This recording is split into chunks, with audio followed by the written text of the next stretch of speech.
నమస్కారం బీఆర్కే భక్తి ఛానల్ కి స్వాగతం. నేను మీ కీర్తి. ఈ రోజు మనతో పాటు ఉన్నారు భారతీ శంకరపీఠం వ్యవస్థాపకులు బ్రహ్మశ్రీ తిరుపతి మూర్తి అవధాని గురుగారు మనతో పాటు ఉన్నారు. గురుగారిని అడిగి మనకున్న సందేహాలన్నీ నివృత్తి చేసుకుందాం. నమస్కారం గురుగారు. ఓం శ్రీ మహాగణాధిపతయే నమః. గురుగారు, శివలింగాన్ని ఇంట్లో పెట్టుకోకూడదు అంటారు కొందరు. మీరేమో శివలింగాన్ని పెట్టుకోవచ్చు, నేను ఇప్పటికీ 900 మందికి ఇచ్చాను రీసెంట్గా, ఇంకా 1100 మంది వరకు ఇస్తాను అంటున్నారు. మొత్తం 11,000 మందికి ఇవ్వాలని సంకల్పమమ్మా. ఓకే, ఇప్పటికి 900 మందికి ఇచ్చాను. మిగిలిన వాళ్ళందరికీ కూడా ఖచ్చితంగా అందిస్తాను త్వరలో. ఓకే, అయితే దీన్ని పెట్టుకోవడం మంచిదేనంటారా? ఉండొచ్చా ఇంట్లో శివలింగం? అంటే మీరు చెప్పేది వినాలా, ప్రజల్ని అంటే మభ్య పెడుతున్నారా గురువుగారు అనేది మా క్వశ్చన్. దానికి మీరు ఏం సమాధానం చెప్తారు అని. సమాధానం ప్రత్యేకంగా ఏమీ చెప్పక్కర్లేదమ్మా. మన పూర్వీకులు కొన్ని మాటలు అనేవారు. మీరు వినుంటారో నాకు తెలీదు, పెద్దవాళ్ళకైతే తెలుసు. శివాలయం లేని ఊరు శ్మశానంతో సమానం. విన్నారు కదా మీరు? విన్నాను గురు. శివాలయం లేని ఊరు శ్మశానంతో సమానం అంటే శివాలయం లేని ఇల్లు అంటే శివలింగం లేని ఇల్లు శ్మశానంతో సమానం. మరి మన ఇంట్లో ఉండాలా అక్కర్లేదా? ఉండాలి గురువు గారు. ఇక్కడ ఎలా ఉంటుందంటే అమ్మా, నేను కొన్ని వృత్తి రహస్యాలు ఉంటారు, అవి చెప్పకూడదు. ఓకే గురువు. వృత్తి రహస్యాలు అవి చెప్పకూడదు. ప్రతి ఇంట్లో అంగుష్ట మాత్రం శివలింగం పెట్టుకొని నిత్యం 4 నుంచి 5 నిమిషాలు చేసే ఆరాధనలతో బహుశా ఏ ఒక్కరూ కూడా కష్టం వచ్చింది, గ్రహ బాధ వచ్చింది అని గుడికి వెళ్ళక్కర్లా.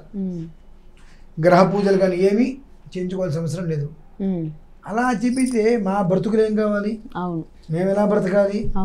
మీకు గ్రహాలు ఇబ్బందులు పెడితే మీకు గ్రహం ఇబ్బంది పెట్టిందని చెప్పి మీకు ఏదైనా పూజలు గట్రా మేము చేయిస్తాం. అలా లేకుండా అందరిలో శివలింగాలు పెట్టేసుకుని ఆరాధన చేసుకుంటూ కూర్చుంటే మేము ఎక్కడ బ్రతకాలి కదా? ఇందులో మన పూర్వం నుంచి వస్తే కొంతమంది ఊర్లో మంచి స్మర్తులు, పురోహితులు, ఊరి గ్రామ పెద్దలు ఉండేవారు, బ్రాహ్మణులు. ఆ ఊరిలో ఎక్కడ పెళ్లి జరిగినా ఆ దంపతులు నా ఇంటికి తీసుకొచ్చి ఆశీర్వచనం తీసుకొని పాలు, పెరుగు ఇవన్నీ పెద్దగా అయ్యగారు తండ్రిగా భావించి ఇస్తూ ఉంటారు. కొంతమంది ఉద్యోగాలు చేసే ప్రయత్నంలో చదువుకుని ఉద్యోగాలు రాక ఏం చేయాలో తెలియక ఈ వైదిక వృత్తిలోకి దిగేస్తారు. అసలు విషయ పరిజ్ఞానం లేని వాళ్ళకి మనం చెప్పచ్చు. అవును గురుగారు. పూర్తి విషయ పరిజ్ఞానం ఉన్న వాళ్ళు అసలు దాని గురించి స్పందించరు. బాగుందని చెప్పి వీళ్ళకి విషయ పరిజ్ఞానం తెలియదు, చావదు, వాళ్ళ బ్రతుకులకి ఏమి తెలిసి చావదు. అవును గురుగారు. వాళ్ళు మేము మహాపండితులము, మేము చెప్పిందే కరెక్ట్ అని చెప్పుకోవడం కోసం మనుషుల్ని భయభ్రాంతులకు గురి చేస్తారు. ఈ జనాలకి సిగ్గు ఎగ్గు ఉండదు కదా, పొరపాటు కూడా ఉండదు. వీళ్ళు ఏం చేస్తారు, ఎవరైనా భయపెడితే వాళ్ళు భయపెట్టారంటే వాళ్ళ మాట నమ్ముతారు. వీళ్ళకి సిగ్గుండాలి. అరే వాడెవడో వచ్చి వాళ్ళ ఇంట్లో శివలింగం పెట్టుకోవద్దని అంటున్నాడు. మన పూర్వం నుంచి శివాలయం లేకపోతే ఆ గ్రామం శ్మశానంతో సమానం ఉంది కదా. అంటే ప్రతి ఇంట్లో శివాలయం, ప్రతి ఇంట్లో కూడా శివలింగం ఉండి తీరవలసిందే అనేది అర్థం అని చిన్న ఆలోచన వీళ్ళు ఎందుకు చేయలేకపోతున్నారు? ఎవరు మోసం చేయలేదండి. ఎవడికి వాడు నా అంత తోపు లేడని చెప్పి తనకు తానే మోసం చేసుకుంటున్నాడు. తనకు తానే మోసం చేసుకుంటున్నాడు అంతే. ఎవ్వరు ఏమి చేయట్లా.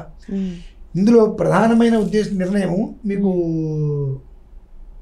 భక్త కన్నప్ప, ఆయనకి ఏమొచ్చమ్మా, ఏం రాదు ఆయనకి. మరి ఈశ్వరుని ఆయన ప్రసన్నం చేసుకున్నాడుగా. భక్తి ప్రధానం. అవును.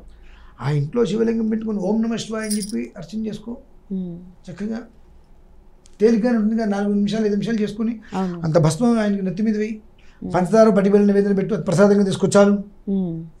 ఇలా చేసుకుంటూ ప్రతిరోజు చేసుకుంటూ వెళ్తే అటువంటి ఒక్క ప్రశాంతమైన జీవితం ఉండాలన్న ఉద్దేశంతో కనీస మాత్రంగా 11,000 మందికి చంద్రమౌళీశ్వర శివలింగాన్ని ఇవ్వాలి అని సంకల్పం పెట్టుకున్నాను. గత కొన్ని రోజులుగా 900 మందికి అందించాను. ఇవి వస్తున్నాయి, ఇవాళ రేపు ఇంకొక 50 శివలింగాలు దిగుతున్నాయి కాశీ నుంచి. ఏంటి అంటే మనకు కావాల్సింది ఏంటి? ప్రతి మనిషి పూర్ణత్వం అంటే చక్కటి జీవితాన్ని అనుభవించాలంటే ఐశ్వర్యాన్ని ఇచ్చేటువంటిది ఈశ్వరుడు. ఆ ఈశ్వరుడు ప్రతి ఇంట్లోనూ ఉండాలి. మీ అందరికీ చెప్తున్నా, గుర్తుపెట్టుకోండి. మహాశివరాత్రి వస్తుంది. ఎవడో గట్టయ్య గాడు చెప్పాడని చెప్పి శివలింగాన్ని ఇంట్లో పెట్టుకోకూడదని చేసుకోకండి.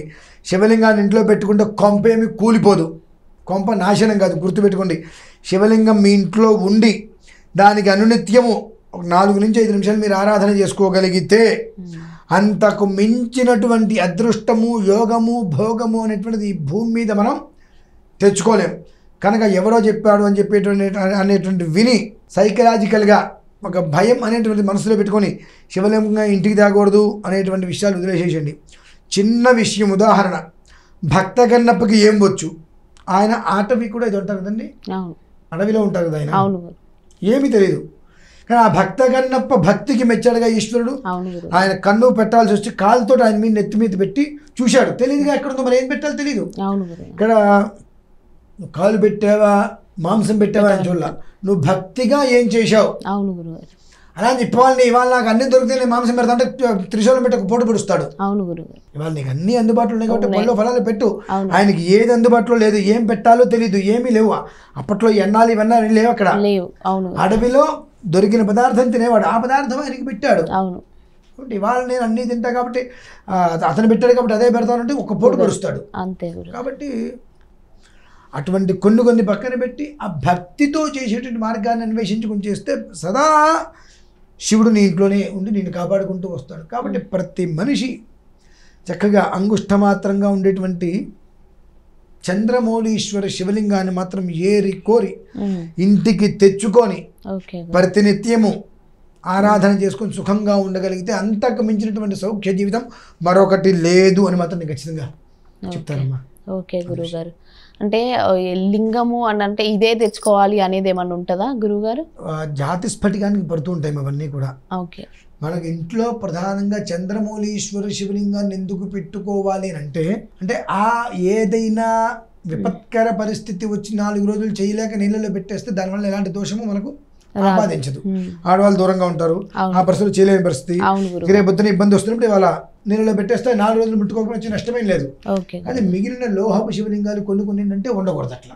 కొన్నిట్లకి కొన్ని అనుమతులు ఉంటాయి. ఆ అనుమతులు దేనికి ఉన్నాయో దేనికి లేవో తెలియకపోయిన కారణం చేత శివలింగం పెట్టుకోవద్దు అంతే. మాకు తెలియదు ఏం పెట్టుకోకూడదు కాబట్టి శివలింగం పెట్టుకోవద్దు అని చెప్పుకుంటూ వస్తారు. కాబట్టి అది కేవలం అపోహేనమ్మా.